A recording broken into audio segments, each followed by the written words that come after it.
Selamat pagi teman-teman. Selamat berjumpa lagi di acara Ibu Linci dalam acara eksposisi Kisah Para Rasul.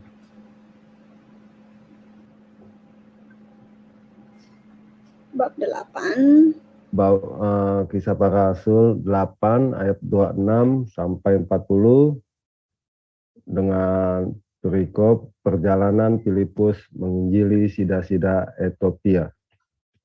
Sebelum acara kita mulai, kita berdoa. Bapa kami yang ada di surga, puji syukur kami bisa berkumpul kembali pada pagi hari ini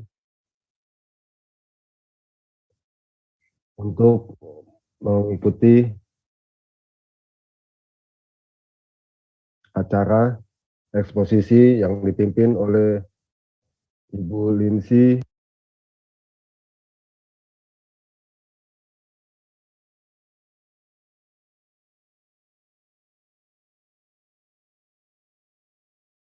Buka Piang, kenapa di mute?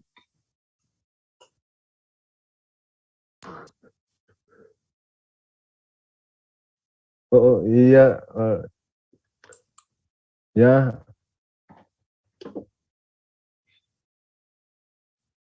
kiranya Tuhan memimpin acara ini dari awal hingga akhir. Kiranya firman Tuhan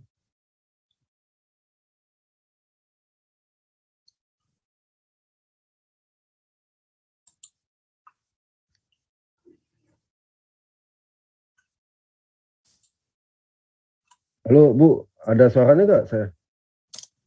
Oh, ya,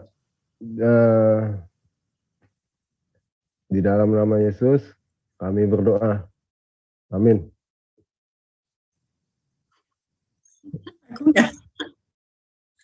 Enggak, suaranya kok suaranya hilang dulu Bu. Aku nggak dengar suara Piang, tiba-tiba amin. Ih, suaranya kagak ada, betul. Oke, yuk sekarang kita masuk ke Kisah Para Rasul. Ibu Maya bisa bantu share screen. Bab yang ke-8, ayatnya yang ke-24 sampai 40. Kita ngebut ya. Oke, silakan Bu Maya. Bu Maya mau ambil host dulu? Nggak bisa. Ayat berapa? 8, iya ayatnya 26.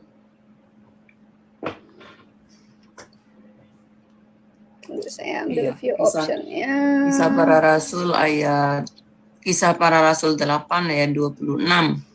Kemudian berkatalah seorang malaikat Tuhan kepada Filipus, katanya, bangunlah dan berangkatlah ke sebelah selatan, menurut jalan yang turun dari Yerusalem ke Gaza. Jalan itu jalan yang sunyi. Ya, tunggu sebentar ya. Berkatalah seorang malaikat Tuhan. Nah, malaikat Tuhan.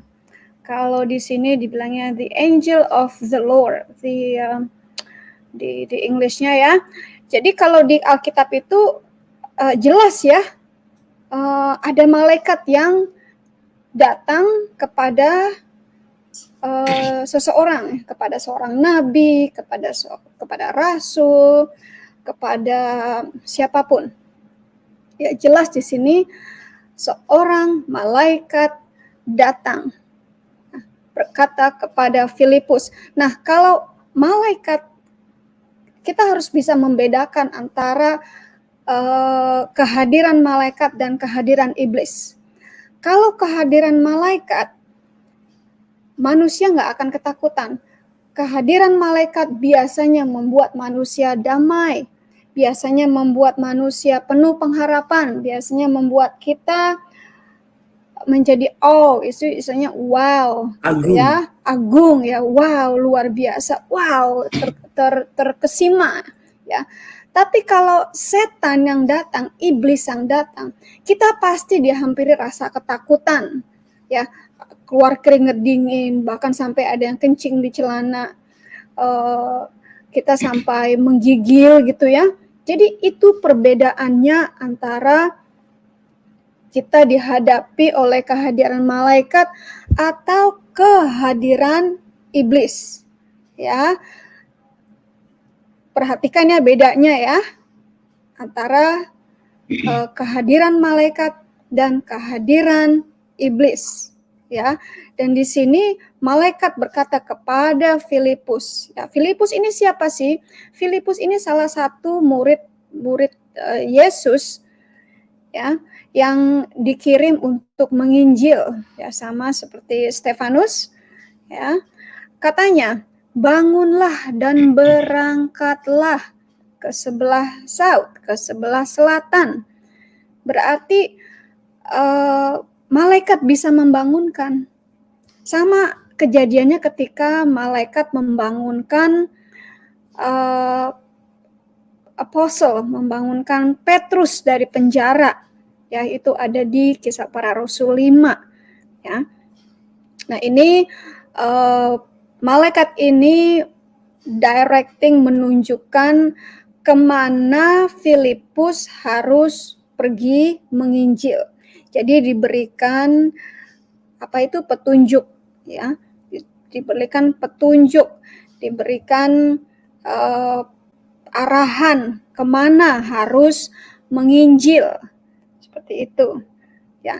Di dalam Alkitab itu kita akan sering menemukan bagaimana malaikat membantu seseorang untuk pergi atau untuk melakukan sesuatu atau untuk bersembunyi ya, dan tidak untuk mencekik ya. Tidak pernah ada dalam Alkitab malaikat itu mencoba mencekik manusia, tidak ada itu ya, itu bukan malaikat. Dan itu dikatakan di sini menurut jalan yang turun dari Yerusalem ke Gaza, jalan itu jalan yang sunyi. Ya, kenapa ditunjukkan jalan yang sunyi, bukan jalan yang ramai? Ya, kita kan kalau mau ke traffic jalan ya, driving misalnya, kalau saya nyetir, saya mau cari jalan yang cepat, jalan yang shortcut, jalan pintas, ya, jalan yang sunyi, nggak mau jalan yang rame. Nah, itu diberi petunjuk oleh malaikat, jalannya yang ke selatan, berangkatlah ke selatan.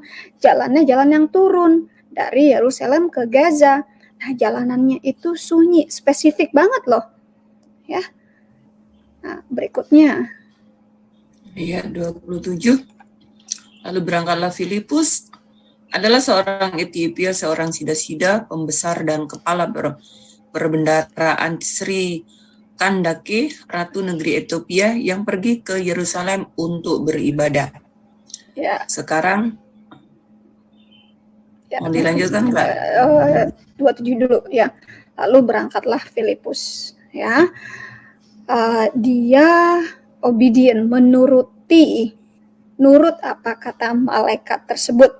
Jadi tidak ada struggling, tidak ada berantem ya, mencoba melepaskan diri dari malaikat, mencoba mengatakan siapa lu, gitu, siapa engkau, sambil gemeteran. Tidak ada fightingnya, tapi Filipus tahu kalau itu adalah malaikat kiriman Tuhan. Sangat kontradiksi dengan malaikat yang ditemui di Gua Hira. Nah, beda ya, beda sekali. Nah, lalu berangkatlah Filipus, dia adalah seorang Ethiopia. Nah, ini titik ya, bukan koma ya. Lalu berangkat Filipus, harusnya ini masuknya tadi ke 26. Ada seorang Ethiopia, bukan adalah sebenarnya, ada seorang Ethiopia ya, orang Ethiopia, seorang sida-sida. Kita ngerti nggak sih yang dimaksud dengan sida-sida atau eunuch itu apa sih? Ya, kalau di Inggris kan bilangnya eunuch. Itu apa sih? Kalau eunuch atau sida-sida itu adalah pria yang biji pelirnya itu dipotong, ya, seperti itu. Nah, jangan ngeres ya. Kalau kita nggak ada istilah ngeres, kita hanya mendeskripsikan aja apa itu sida-sida, apa itu inuk. Ya, itu biasanya orang-orang yang seperti itu memiliki tugas menjaga seperti putri raja atau queen atau ratu atau kalangan-kalangan pejabat atau selir-selir dari raja atau di kerajaan, ya. Karena satu hal dan dua hal, yang namanya pria bagaimanapun dia memiliki strength, dia memiliki kekuatan, ya. Tapi kenapa dipotong pelirnya, ya, biji pelirnya? Karena supaya tidak ada rasa apa ya, tidak berdiri burungnya mungkin ya, sorry. Jadi tidak ada keinginan untuk menzolimi, bukan menzolimi, apa sih bahasa Indonesianya? Menjailin wanita, ya. Kayak menzinai wanita misalnya gitu, melecehkan wanita, ya. Sida-sida pembesar dan kepala perbendaharaan dari Candice, ya, dari Candice, ya. Nah, banyak sekali orang-orang dari sida-sida ini dipercaya untuk memegang hal-hal yang besar seperti bendahara, seperti sekretaris, seperti orang kepercayaan, ya.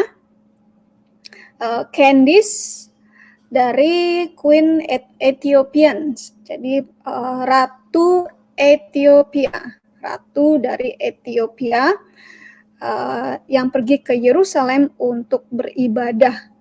Nah, ya, nah nanti kita bahas ini berikutnya ya. Sebentar. Nah, kenapa sih si ratu ini pergi ke Yerusalem untuk beribadah? Ya, waktu itu ada sebuah tradisi, ya, tradisi dari Abyssinian, ya. Jadi di situ juga Yerusalem termasuk dari kota-kota segala penjuru pemujian. Ya, waktu kita mengikuti pelajaran dari siapa? Dan Gibson, ya. Dan Gibson itu ada kan Ka'bah di situ, tempat pemujaan di situ, sentral ya, atau Ka'bah, sentral pemujaan di Yerusalem, ada juga di Petra, ya. Jadi Yerusalem termasuk salah satu tempat untuk pemujaan. Oke, berikutnya yang ke-28. Ayat 28. Sekarang orang itu sedang dalam perjalanan pulang dan duduk dalam keretanya sambil membaca kitab Nabi Yesaya. Ya, jadi pulang ini balik ya ke Ethiopia. Si sida-sida ini, ya, si eunuch ini duduk di chariot, itu seperti kereta ya, kereta berkuda ya, kereta berkuda. Mungkin jalannya sedang lambat ya, atau jalannya lambat, tidak cepat, jadi kita tek seperti itu, sedang membaca buku atau kitab Nabi Yesaya, Azaya, ya. Dari mana Filipus tahu kalau si sida-sida ini sedang membaca buku Yesaya? Yaitu dari si malaikat yang memberitahukan kepada Filipus. Ya, kalau malaikat yang memberitahukan itu pasti tepat. Ya, ini ini kebetulan orang ini sedang membaca buku atau kitab Yesaya, ya, hampiri. Ya, berikutnya ayat 29, lalu kata Roh kepada Filipus, pergilah ke situ dan dekatilah kereta itu. Lalu Roh berkata kepada Filipus, ya, saya percaya Roh yang dimaksud ini adalah Roh Kudus yang membisikkan kepada Filipus, mendekatlah dan bergabunglah dengan kereta itu. Istilahnya kejar itu kereta. Kejar itu kereta. Mungkin waktu itu Filipus lari, sedang jalan kaki, mungkin juga naik donkey atau apa ya, nanti kita akan tahu berikutnya. Yuk silakan. Nah sebelumnya kenapa si Sida ini membaca buku Yesaya? Karena waktu Yesus di buku Matius ya membacakan buku Yesaya ya, buku Yesaya mengenai kedatangan atau mengenai nubuat seorang Mesaya. Nah, Sida ini tertarik, dia ingin tahu mengenai juru selamat ya, yang katanya ada nubuatannya di buku Yesaya. Oke, berikutnya. Ayat 30. Filipus segera ke situ dan mendengar Sida-Sida itu sedang membaca kitab Nabi Yesaya. Kata Filipus, mengertikah Tuhan apa yang Tuhan baca itu? Ya, kalau di Englishnya itu run, artinya berlari ya. Jadi Filipus berlari, ya, mendekati. Filipus berlari kepadanya, ya, mendekati dan mendengar kan Sida-Sida itu membaca kitab Nabi Yesaya. Ya, jadi dia berlari, berarti dia berjalan kaki. Si Filipus ini berjalan kaki, dia mengejar kereta tersebut, ya, dan mendapatkan Sida sedang membaca kitab Yesaya. Lalu ditanyalah oleh Filipus, apakah kamu mengerti yang Anda baca, yang Tuhan baca itu? Ya, do you understand what you read? Ya, ada kesamaan nggak? Ya, kalau misalnya saya baca Quran atau membaca sesuatu, ya, atau terbaliklah, tetangga sebelah membaca Alkitab, baca aja, lalu kita tanya, kamu ngerti nggak apa yang kamu baca? Ya, kita sering nggak mendapatkan pertanyaan seperti itu. Apakah kita mengerti yang kita baca? Nah, ini pertanyaannya dibalikan lagi kepada kita ya. Apakah kita mengerti yang kita baca? Itu lebih penting daripada menghafal yang kita baca. Oke, berikutnya. 31. Jawabnya, bagaimanakah aku dapat mengerti kalau tidak ada yang membimbing aku? Lalu ia meminta Filipus naik dan duduk di sampingnya. Ya, artinya ini jawabannya yang baik. Ya, gimana saya mau mengerti kalau nggak ada yang ngajarin? Ya, tidak ada yang membimbing aku. Nah, pasti terjadi conversation. Lalu dia meminta Filipus untuk naik ke keretanya dan duduk di sampingnya. Ya, kita siapapun ya, kalau kita membaca tapi kita tidak mengerti, jangan sok mengerti, jangan sok tahu. Nanti penafsirannya jadi salah. Ya. Kemarinan itu kita sedang diskusi membaca Revelation, buku Wahyu. Ya, ada satu ayat itu, beberapa ayat itu saya tidak mengerti. Saya sama sekali tidak mengerti. Karena memang sulit untuk mengartikan, untuk mengerti buku Wahyu. Ya, terutama setelah bab 11 itu sulit untuk dimengerti, banyak simbol-simbol, banyak warna. Nah, membutuhkan seorang pengajar yang mengerti mengenai simbol-simbol tersebut. Nah, kebetulan suami saya adalah seorang pengajar. Ya, dia menjelaskan kepada saya sampai saya mengerti dan dia tidak tutup mulut, tidak berhenti sampai saya benar-benar mengerti. Karena saya orangnya agak kritis. Kalau mengenai Alkitab, mengenai kata-kata itu saya kritis. Jadi ini maksudnya apa? Kenapa seperti ini? Apa kaitannya dengan ini? Kita harus berani bertanya. Di dalam Alkitab, di dalam kekristenan, kita harus berani mempertanyakan apa yang kita baca. Karena seperti saya bilang tadi, Alkitab bukan untuk dihafal, tapi untuk dimengerti. Begitu. Kalau dihafal saja, apa yang mau ditanyakan? Ya, tidak mengerti apa yang mesti ditanyakan. Kalau kita di sekolah, guru menerangkan sesuatu, lalu guru bertanya, mengerti atau tidak? Diem aja kan? Ada pertanyaan nggak? Diem aja. Nah, karena itu kebiasaan yang kita bawa sejak masih kecil. Kalau ada yang bertanya, Bu, saya mau nanya, Pak, saya mau nanya, gurunya malah ngejawab gini. Iya, gurunya malah ngejawab, kamu goblok banget sih, masa gini aja nggak ngerti, ya kan? Benar nggak? Jadi murid takut untuk nanya. Tapi kalau di belajar kekristenan, kita harus nanya. Suami saya tidak akan bungkam sampai kita nanya. Sampai saya nih nanya, sampai anak saya nanya. Ditanya, kamu harus punya pertanyaan. Setiap kali Bible study, suami saya bilang, kamu harus punya pertanyaan. Itu tandanya kita mengerti.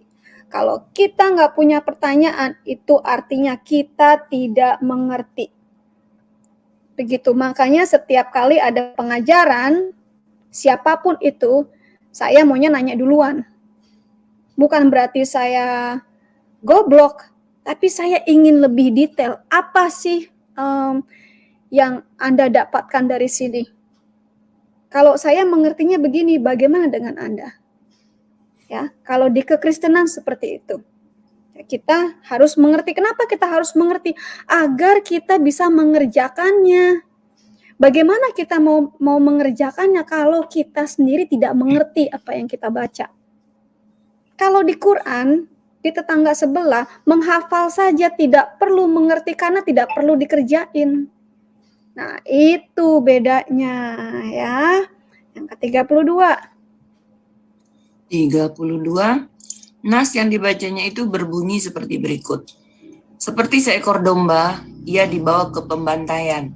Dan seperti anak domba yang keluh di depan orang yang menggunting bulunya, demikianlah ia tidak membuka mulutnya. Nah, kalau orang awam membaca ini, ngerti nggak sih? Taunya ya itu lagi menggunting domba. Tapi maksud dari nas ini apa sih? Maksud dari scriptures ini apa sih? Maksud dari yang dibacakan di Kisah Yesaya ini apa sih? Hanya orang-orang tertentu yang mengerti Alkitab, yang sudah mempelajari dari Genesis sampai Revelation, yang mengerti ini. Kalau orang baru baca aja, belum tentu mengerti. Ya, coba kita baca. Saya bacakan dalam English-nya aja ya, atau bisa dibuka Yesaya 53, ayatnya yang ke-7 dan 8. Ayat Yesaya 53 ayat 7. Dan 8. Dia dianiaya, tetapi dia membiarkan diri ditindas dan tidak membuka mulutnya, seperti anak domba yang dibawa ke pembantaian, seperti induk domba yang keluh di depan orang-orang yang menggunting bulunya, ia tidak membuka mulutnya. Ke-8-nya. Ayat 8, sesudah penahanan dan penghukuman ia terambil, dan tentang nasibnya siapakah yang memikirkannya? Sungguh, ia terputus dari negeri orang-orang hidup, dan karena pemberontakan umatku, ia kena tulah. Orang menempatkan kuburnya di antara orang-orang fasik, dan dalam hatinya ia ada di antara penjahat-penjahat. Sekalipun ia tidak berbuat kekerasan dan tipu tidak ada di dalam mulutnya, tetapi Tuhan berkehendak meremukkan dia dengan kesakitan. Apabila ia menyerahkan dirinya sebagai korban penebus salah, ia akan melihat keturunannya. Umurnya akan lanjut dan kehendak Tuhan akan terlaksana olehnya. Amin. Sesudah sudah. Ini bicara soal siapa? Ini nubuat tentang siapa? Mesias. Mesias. Apakah sudah terlaksana? Saat ini sudah terlaksana, tapi saat itu belum terlaksana. Saat itu sudah terlaksana, tapi di saat Yesaya, di saat kejadian Yesaya, zamannya Yesaya itu belum terjadi. Zamannya Filipus sudah terjadi, maka Filipus menjelaskan ayat ini cocok sekali dengan Yesus Kristus ketika dia dibawa untuk disalib, untuk disiksa. Dia nggak teriak-teriak kan, lepaskan aku, kalian jahat, nggak teriak-teriak kan, dia diam. Ya, waktu dipotong rambutnya, dicukur rambutnya, ditarik jenggotnya, apalah, dia diam saja. Bahkan waktu dia dipasangkan mahkota berduri pun, dia diam saja. Itulah domba, nggak mewek, nggak kaing-kaing kayak anjing, nggak lari-lari seperti kambing, tapi diam. Ya. Dan ini cocok sekali dengan Tuhan Yesus. Ya, gambaran yang pas. Nah, ke-33-nya, ayat ke-33-nya. Ayat 33, dalam kehinaannya berlangsunglah hukumannya. Siapa yang akan menceritakan asal-usulnya? Sebab nyawanya diambil dari bumi. Ini tadi saya sudah jelaskan berikutnya ya. Dalam kehinaannya. Ya. Pada saat itu, seseorang yang digantung di kayu salib, itu adalah hina. Ya. Paling hina. Dijajarkan sama-sama dengan perampok, dengan pencuri. Ya mungkin pencuri ayam nih, bukan pencuri kalang kakap ya, kelas kakap, tapi pencuri ayam. Ya. Ini yang luar biasa. Hanya Tuhan kita, hanya Yesus yang bersedia menyerahkan dirinya untuk disalib. Sama seperti domba itu yang akan dislaughter, ya, yang akan dikorbankan. 34-nya. Ayat 34, maka kata sida-sida itu kepada Filipus, aku bertanya kepadamu, tentang siapakah Nabi berkata demikian? Tentang dirinya sendiri atau tentang orang lain? Nah, pertanyaan bagus kan? Sebenarnya Yesaya ini bicara tentang siapa sih? Apakah tentang dirinya, ataukah tentang orang lain, atau tentang siapa? Nah, disinilah terjadi, ini kesempatan kita. Kalau ada orang yang menanyakan kita mengenai Alkitab, dan dia tidak mengerti, dan dia ingin mengerti, dan dia ingin mencari kebenaran, ini adalah kesempatan kita untuk menginjili, untuk memberitakan kebenaran. Tapi kalau manusia yang hanya mencari kebenaran, membenarkan dirinya sendiri, membenarkan isi otaknya saja, itu artinya manusia itu tidak mau mencari kebenaran, hanya pembenaran. Dan kalau orang itu tidak mau mencari kebenaran, hanya membenarkan dirinya sendiri, jangka waktunya untuk benar-benar menemukan kebenaran itu lama sekali atau mungkin tidak akan pernah terjadi. Ya, semakin keras hati, semakin Tuhan akan mengeraskan hati itu, sama seperti Tuhan mengeraskan hati Firaun.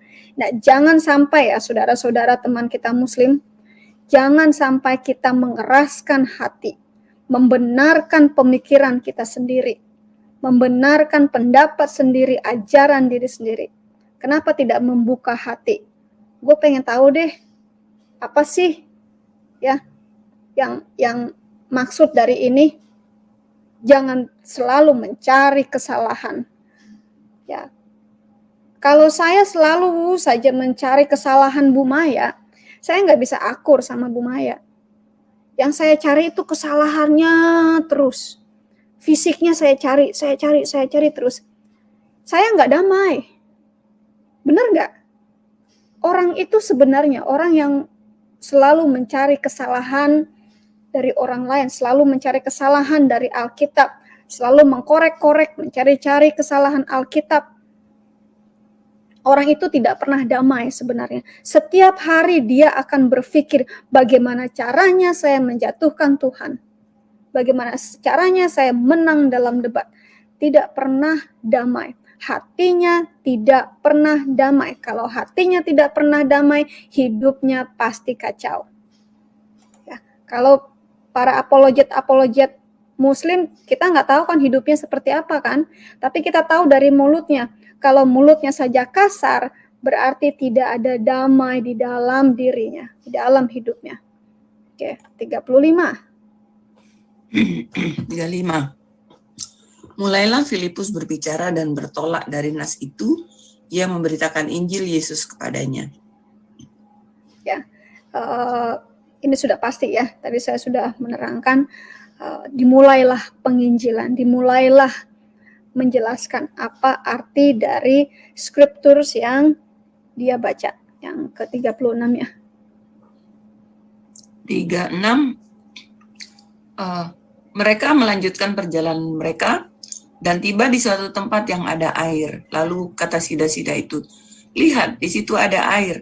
Apakah halangannya jika aku dibaptis? Ketika berjalan ya, balik ke Ethiopia ya, di situ menemukan seperti danau ya. Nah, sudah pasti Filipus menerangkan kalau mau selamat, terima Yesus dan dibaptis ya. Bagaimana cara dibaptis ya? Nah, itu diterangkan di sini. Kalau nggak salah Pak Dwi sudah menjelaskannya ya. Oh, itu ada air. Karena mungkin nggak ada danau, mungkin hanya sekedar air genangan ya. Oh, itu ada air ya. Apa yang menghalangi aku untuk dibaptis? Jadi di sini nggak ada katekisasi nih sebenarnya. Diterangkan oleh Filipus, hari itu juga dibaptis. Tidak ada katekisasi 3 bulan dulu, harus jadi anggota gereja dulu. Harus jadi anggota gereja dulu. Harus ibadah di sini dulu selama 1 tahun atau 2 tahun. Harus bayar perpuluhan dulu. Harus bayar pendeta. Harus bayar gereja. Harus pakai baju putih. Harus ini, harus itu. Tidak ada itu. Ada air, baptis saya. Ya. Ada air, baptis saya. Oke.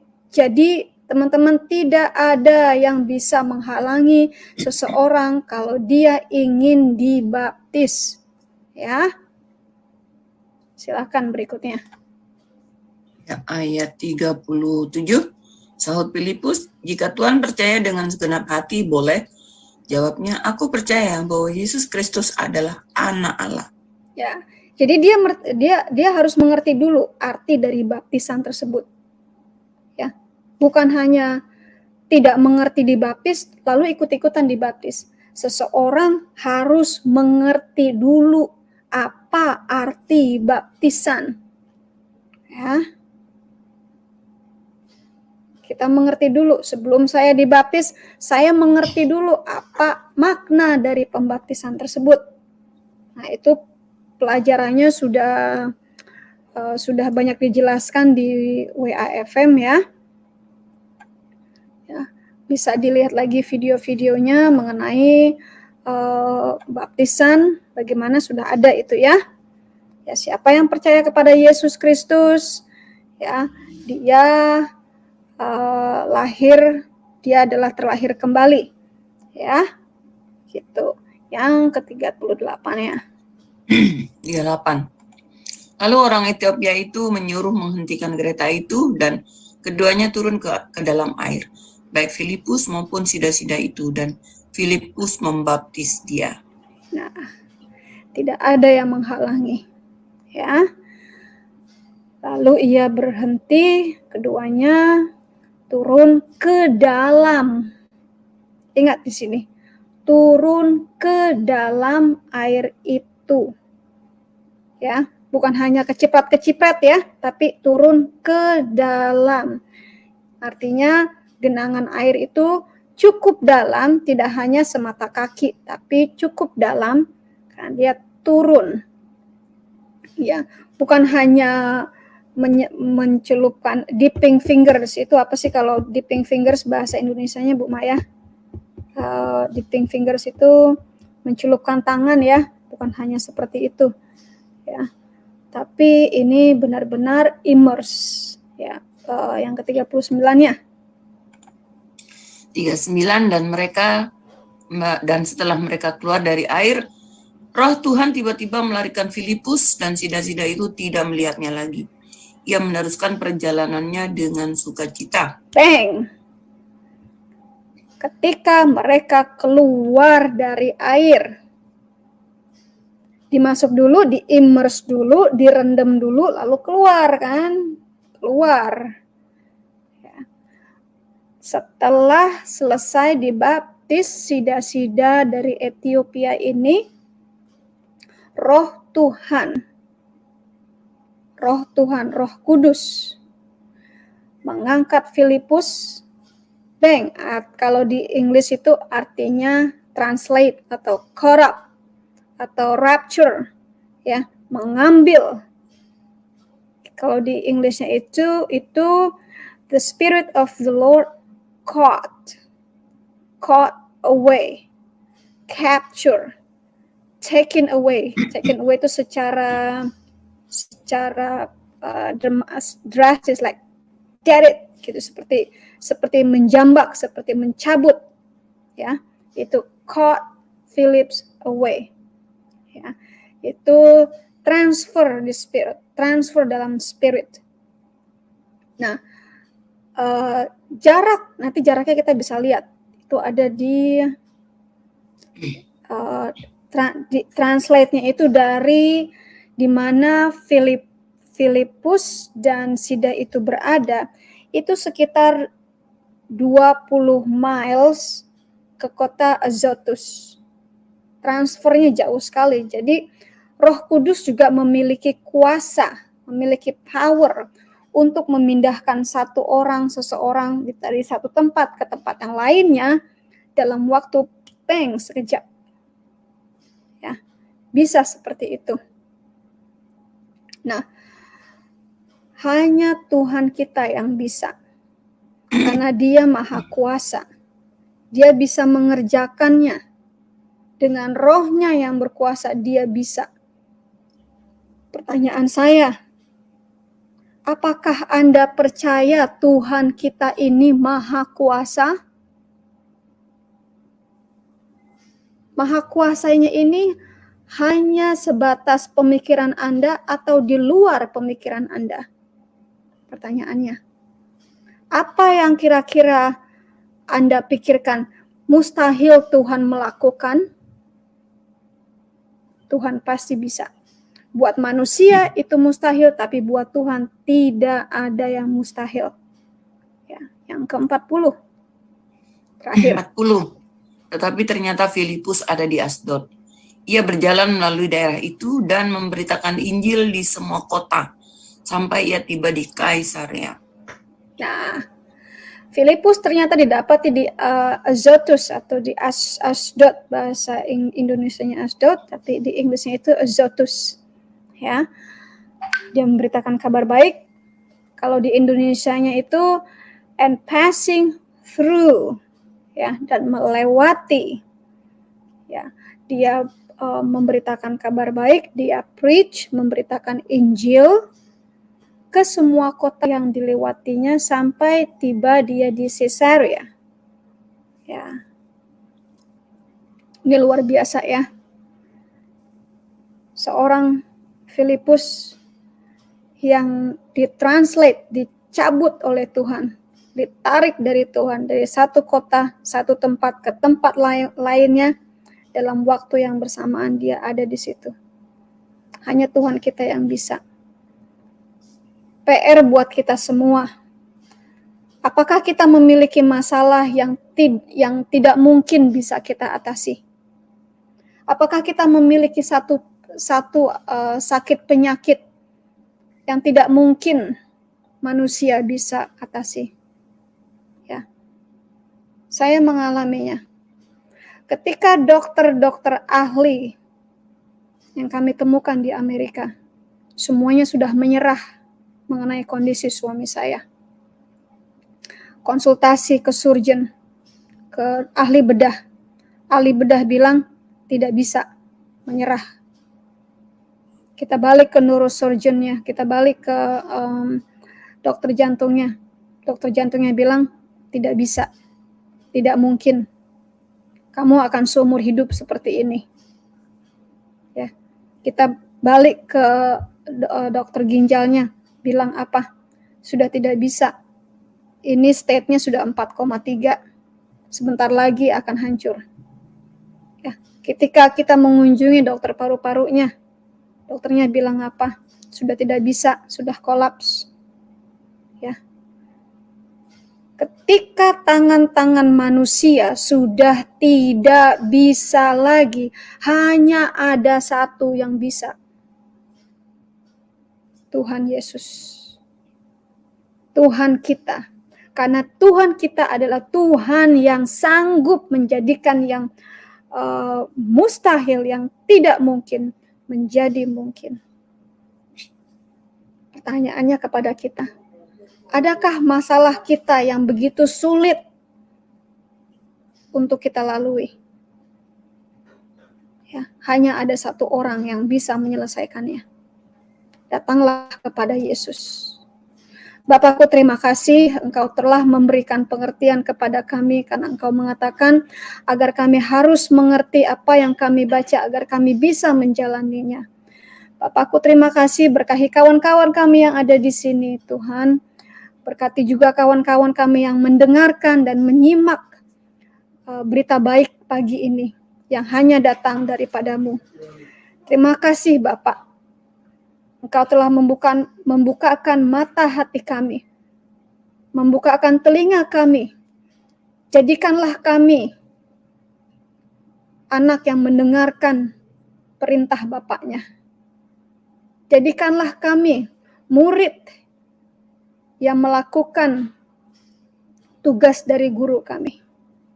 Terima kasih Bapak, kami kembalikan semuanya kepadamu. Tutup bungkus kawan-kawan kami, biarkan kami semua menjalankan aktivitas kami, ibadah kami sepanjang hari dalam nama Yesus. Amin.